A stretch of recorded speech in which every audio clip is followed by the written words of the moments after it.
ladies and Germans, how you all doing? This is Conover. This is Rangru, hello, hello, hello.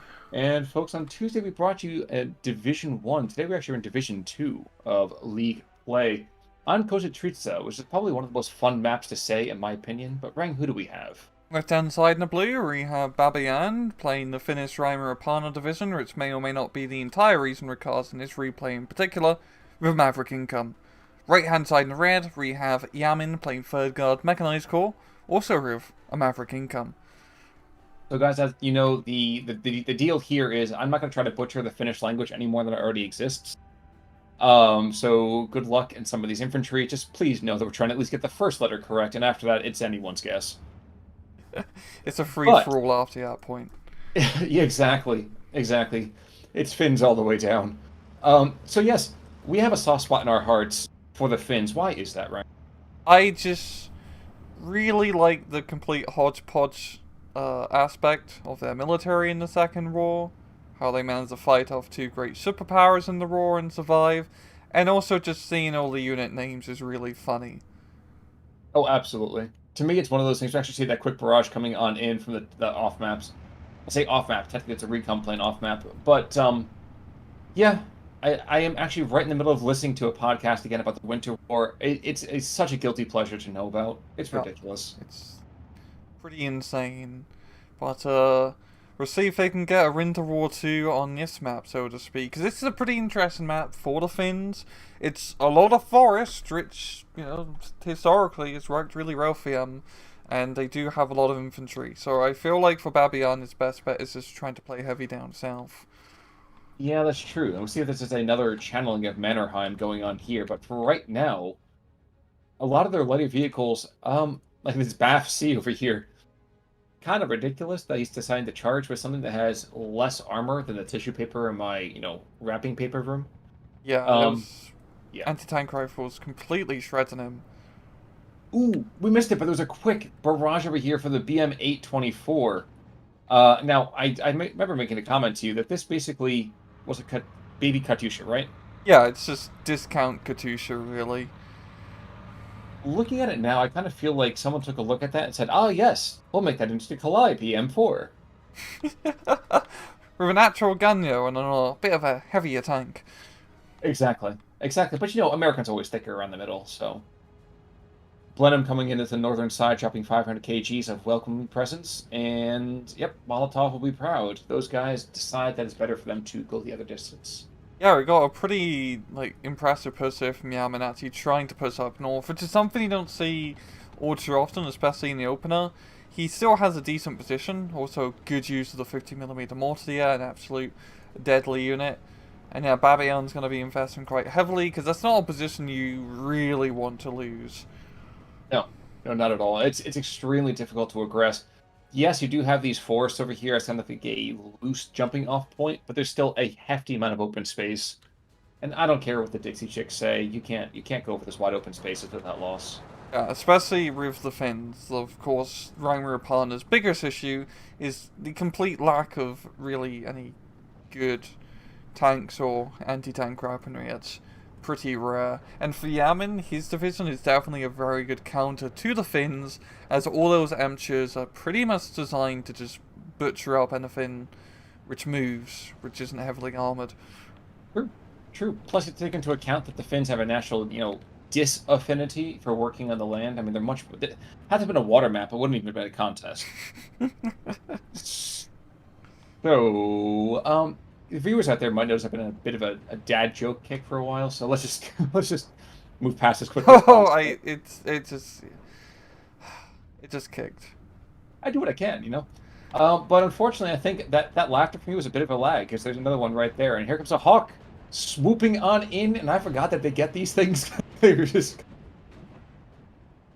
but yeah, it is a madhouse over here. Everything is happening in every single direction. It's a 14-10 somehow. When we weren't looking, the Soviets picking up 2 flags.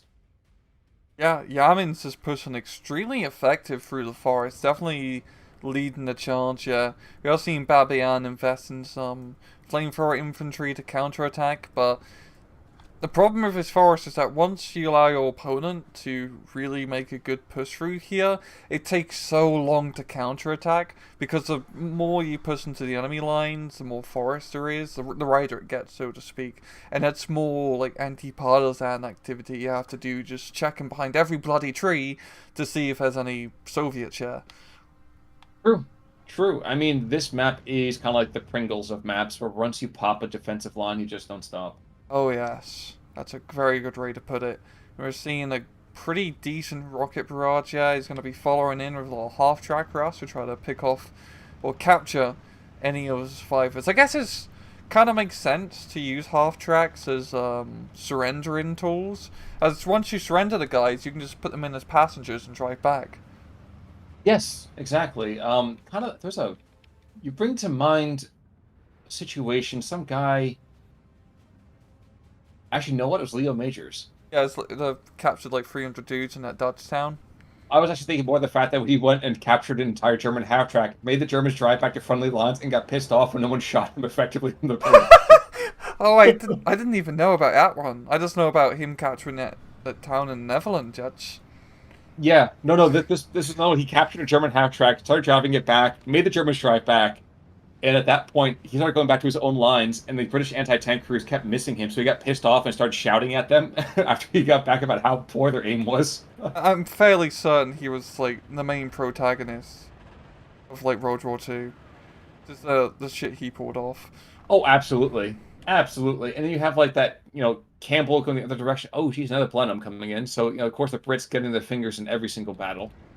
Um, Not the most effective usage of a payload in my mind, but hey, I can understand, especially with all of the ground fire they've been taking. Not easy to get a lot of bombs in there. Yeah. And we missed one other important development here, and that's on the northern side, where things had looked rather grim for Babaryann. Dude's got control, and now he's at 13-11 in his favor. Yeah, it's actually a very good counterattack here. Yamin's has been so invested down south, and he has a very good position here now. Especially just along that defensive line in the forest. He's completely neglected the north, and this is very, very good territory for the Finns to hold. If he can actually rush up a bunch of CQC dudes and spread around in that forest, he can cause absolute havoc. Yep, absolutely. I mean, the Partisani, they're like I want to let the Partisani a lot more than they deserve. So that's such a soft spot for the idea of partisans. They're no good. Yeah, they're alright. They got the, I mean, they're not release level good with the Molotov, but they're still decent for what they are. But of course, more dedicated Finnish CQC troops can out-Molotov them. They can share some drinks.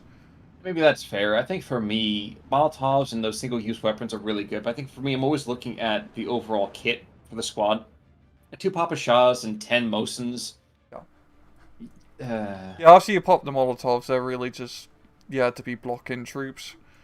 Yep. And by blocking, I mean blocking the enemy from getting closer, not shooting your own dudes. Yep. Yep. Yeah, they're kind of more like speed bumps, though. Yeah. And you can see right now, we actually have a couple of recon squads right behind the front lines, technically. Which is the best kind of, behind the lines to be. Just giving just enough room over here as those sissies start engaging them from long range. And actually, I think they're going to pick up even more flags. We could be threatening a -2 the other direction here. Yeah, Babayann's actually gaining some good momentum now down south as well, bringing up the might of the Finnish armoured forces, which are T-26 tanks borrowed from the Soviets. But in this case, it's working because there's no real heavy anti-tank here from Yamin. He does have a few anti-tank guns or anti-tank rifles, which are actually scary to the T-26. This is one of those like DJ Khaled moves where it's like, congratulations, you played yourself, and Yes. the T-26s go to the Finns. I also had tanks from 1941 Rent, huh? Exactly. It's like, I thought we lost some Calcan goal. Those Japanese guys can hit anything. Like, it's crazy to just watch this occur. I always Yeah, imagine, like, imagine being a Finnish tanker. It's like, okay, here's your 1933 era T-26. We heard reports of a T-3045 counterattack along this front. Go stop him. It's a Das Vidania moment if I've ever seen one. But yeah, I mean, that's kind of funny thing. Like, even going back to the whole Winter War thing we were talking about before, at the beginning of that fight, the Finns didn't have a single tank. Oh, they Not only a had yes. 15 or so Vickers 6-ton light tanks, which they brought off the British, which they didn't even have guns installed in them yet. It wasn't until, like, really towards the end of the war where they managed to bring a few online.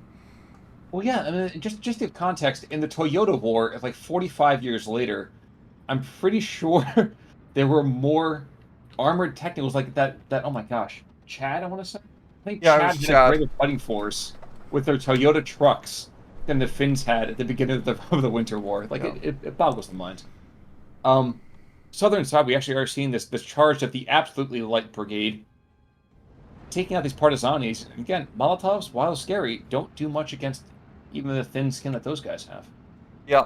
And we're seeing pretty good use of heavy artillery from Babaryann, bringing in the 155mm to just start peppering that forest. So he is starting to slowly push back through here, and he still has a very good position in the far northern forest. If he can capture both of those flags in the spawn, it can be a hard task because it's so close to the enemy spawn point.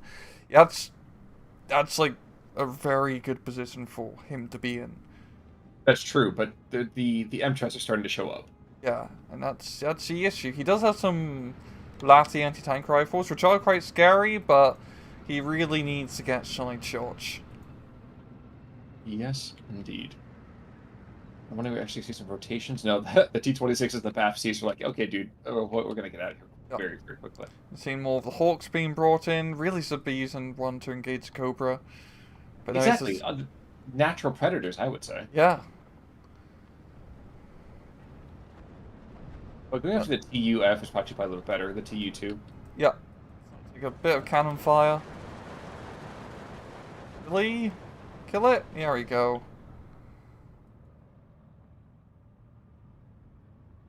Whenever an airplane dies, I always look for a kamikaze run. I know how morbid it is. I get it, but just come on. Gauntlet 152. Here's a bit interesting artillery barrage. Right in the center, he's going to aim for that MCHA. Calling it right now. Or he's not going to use it at all. Okay. Oh. Well, Babe Ruth called his shot there, but folks, I don't think this one's got the distance. In him. Or he might have used up all the charges. I haven't properly kept count, but it thing has suspiciously been alive for too long. Dude, but you still want to get rid of it, if nothing else, because it's spotting for the artillery. Oh, There we go. Waiting for the perfect time. As we're seeing Yamin commit a counter-attack here to regain his frontline position along this forest. And now with some actual MCHs up under here, I mean, he can pretty much hold his position. It's going to be very difficult just to even deal with MCHs. To finish even heavier anti-tank weaponry is not really that heavy. Well, of course not. It needs to be portable. So, you know. It's light by necessity. Looking back at your Northern Flag thesis, I'm going to say it's possible, but highly unlikely. Yeah, it's a long supply line route, which is kind of the issue. And he needs to get a lot of like anti-tank dudes, and he does have no, he doesn't have Panzer Shreks. He does have Panzerfaustrev with the Akari, and you can spam the hell out of those guys. So it's really just about being able to lock down those roads and just spread all out in that forest. Absolutely.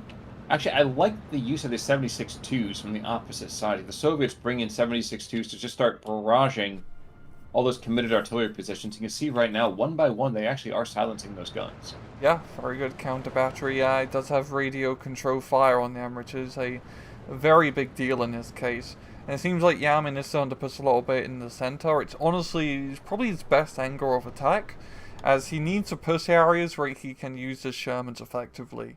Because those Shermans are just such force multipliers. Absolutely. Absolutely. Bizarrely enough, by the way, 3 T-26s might prove to be the linchpin of this northern approach. We actually might see a seizure after all. Oh no, there's one MCO, he's got a good line of sight down the road, and he does not have any mercy. but he was there long enough, so now we actually have 7 more squads of various accoutrements and stuff like that being thrown into the fray. And even if both these T-26s die, blocking forces have been set up now. Northern side. Those sissies, they may not want to get their hands dirty, but they're able to still engage at a great, great distance. And the Hito Juntas over here, yeah, the lag might get a bomb. So, nope, bombs away. There you go, those sissies. Yep. Very, very good hit, yeah. Such a powerful force there with the sniper rifle, and I believe the only 1 kilometer machine gun in game for some reason. I don't know why that machine gun gets such special treatment in regard to the ranges. But nonetheless, that 1T26 all alone now. We're seeing a pretty good counter-attack here from Yamin.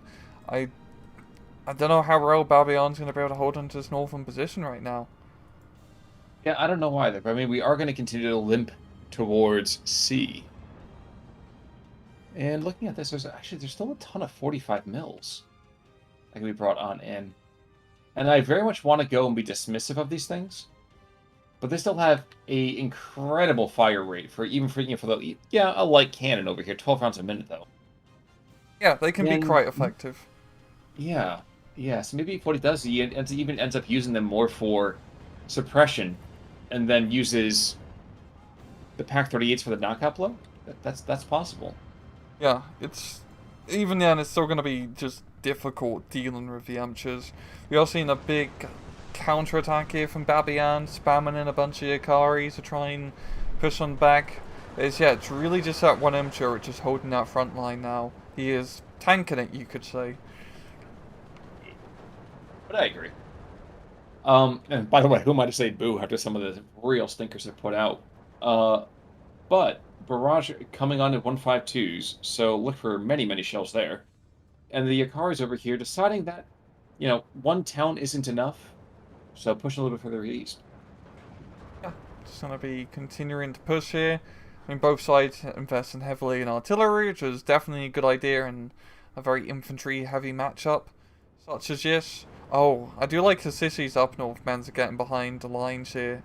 If he can keep them, yeah, and just try to chuck an anti-tank grenade or two, that's a good position to be in. True. Well, with AT Satchel, and what else are you going to do with an AT Satchel? And these Ikaris, they might get cleaned up by Superiors. Ooh, the guard squad don't know how close they came to death right there, I don't think. But those Ikaris, as you can see, absolutely powerful CQC infantry.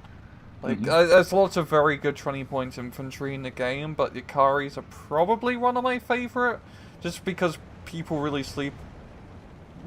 underestimate just how powerful that Sumoi is, as just due to how the mathematics work.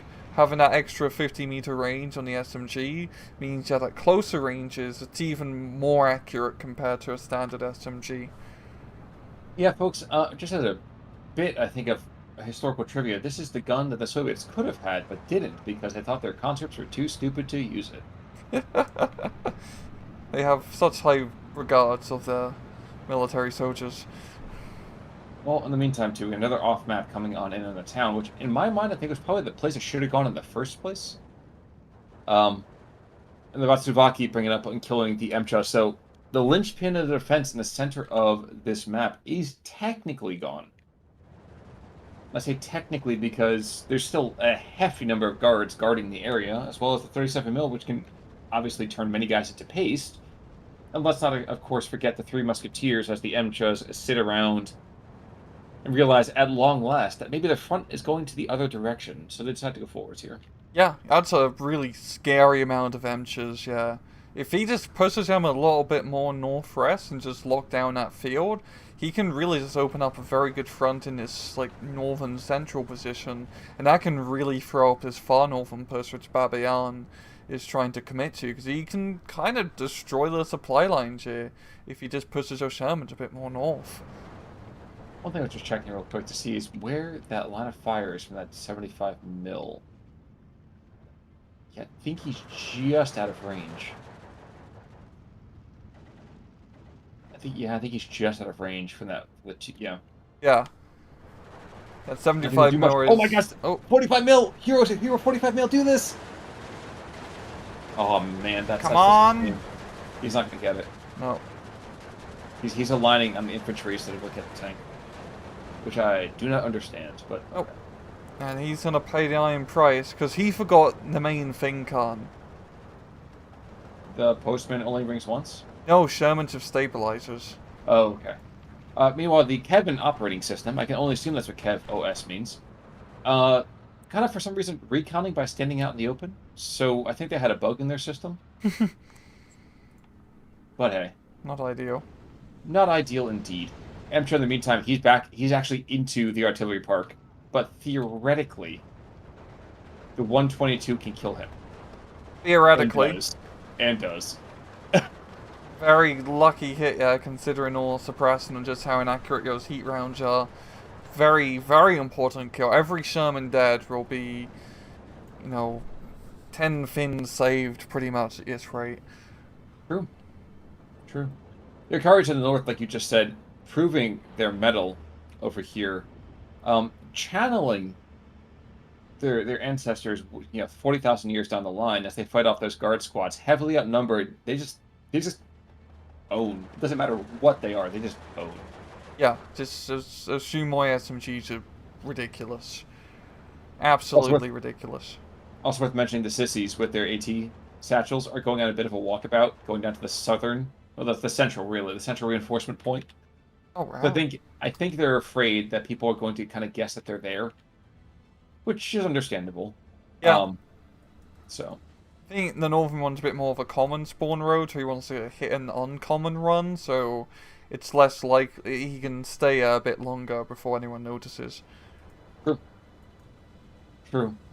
I guess it is also worth mentioning that the Finns really shouldn't be surviving this long against a guy that's got way more armored vehicles. I want to say that Yaman's been playing this decently, but I think he's been had some misplays, especially to this northern theater.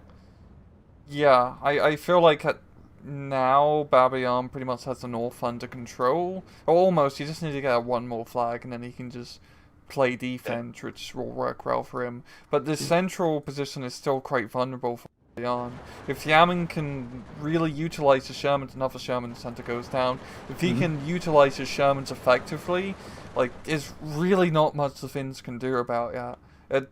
It's honestly a great tank to use against the Finns. They're the perfect fire support vehicles. They're cheap. They have the HE rounds. They have the double machine guns. Yeah, you're absolutely They've right. got Sorry, good triple. enough armor. They I might as well always be forget. Tiger tanks in this case. Yeah, yeah, but without the mechanical issues. Even better. But here's the thing. I mean, he hasn't even taken that flag. He's given up, actually, I think, a couple of the northern flags. But he's got this one that's sitting on the 50-yard line that, honestly, once a squad or two of infantry goes down, especially Superiors over here, the 45 mil as he engages them, that's not an insignificant thing. There's just a couple of flags that really could fall either direction, and right now, falling into into the arms of the Gray over here would not be bueno for Yemen. Yeah, and Baba does have a good heavy artillery park. Really just one of everything. Very inconsistent, which is also pretty Finnish. And oh, it's counter artillery with the BM. I don't know how effective that's going to be, because it's pretty small rockets. Well, one could say if it's not a good barrage, the BM would be rather shitty. Yes. But And kill yes, the truck? Oh! no, Oh! I need to dude, shut up. That was a good hit. that dude though was flying back and forth. He's like rocket coming in, okay, and reverse, and first gear, and reverse. He's just skating back and forth, man. That was like some 360 no scope action. Yeah, but he did get one artillery gun there. It's definitely made that entire barrage worth it. Just that one lone rocket. True. I'm trying to see. 152. I forget how many of those he gets in this deck. He's got two. I think he's almost out of barrages. He's got another barrage coming to the northern side. And it's 13-11 over here in favor of Yamin because he's been giving up that town at this point. Yeah, Baba has finally been able to control, or he's going to lose control of that one forest once again. Yamin's just putting enough pressure up north. Even though he's not completely recapturing the forest line, he's at least holding the important flags, which is all that really matters. This is damage control for him up north. He just needs to break through the center. Um, I didn't realize that hawks were kind of a flocking bird, but there's 4 of them up, Yeah, and I'm confused. he just really wants to find something to shoot. Yeah, He, this isn't like medieval times, but that's a falcon. That's the point. But they don't have optics, so help me, sir. Why do we have all these hawks in the air? okay, actually, I think I get this because the Hawk is not that fast of an aircraft, so you can't just bring them out to intercept a bomber immediately. You kind of need them to be already on the field to have an actual chance to intercept. And I guess you could do strafing runs like this. Fair, fair. Second part of barrage, looking for that artillery park again, and I can't help but feel that this is going to be a consistent thing. That on cooldown, on reload, it's just going to be this constant barrage.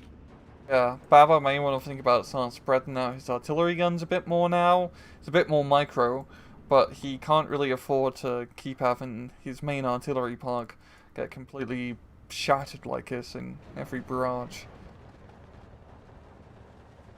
Now, I'm not going to say the Finns are finished in this one, mostly because it'd be such a cheap and easy pun to do, and I'm pretty sure I've made it in the past. But You technically made it now. technically, yes. And I would be ashamed, except that I've given up I've given up all sense of propriety a long time ago. Off map goes down to a well placed artillery. Um, but I'm starting to worry about them. There's a Yeah, lot there's a lot more shell impacts on the Finnish side than there are on the Russian side.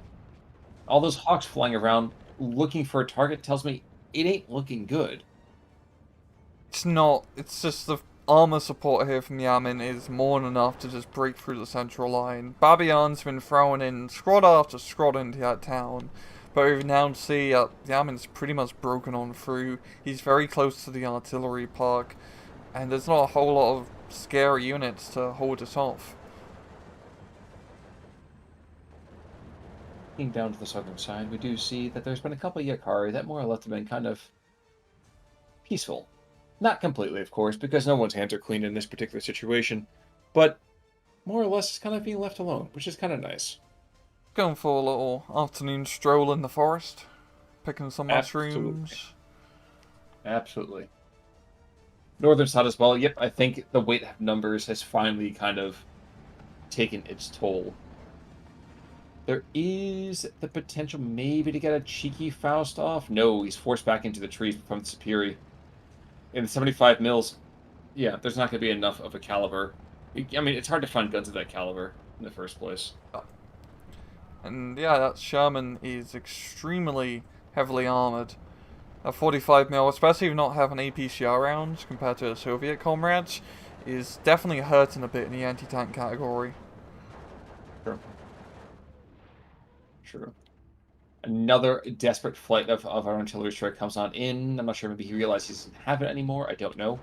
There we go again. BM, another rocket barrage, looking towards this battery of KM M32s, which I always feel like is like a discount Maxim. It's It pretty isn't, much just a it is a Maxim. Maxim. It's It's a literally Maxim. just a Maxim. Yeah. Oops. Another artillery barrage actually off map coming over here on the artillery park, so this probably should be the brave crews. That's a very good target in there. Goes run.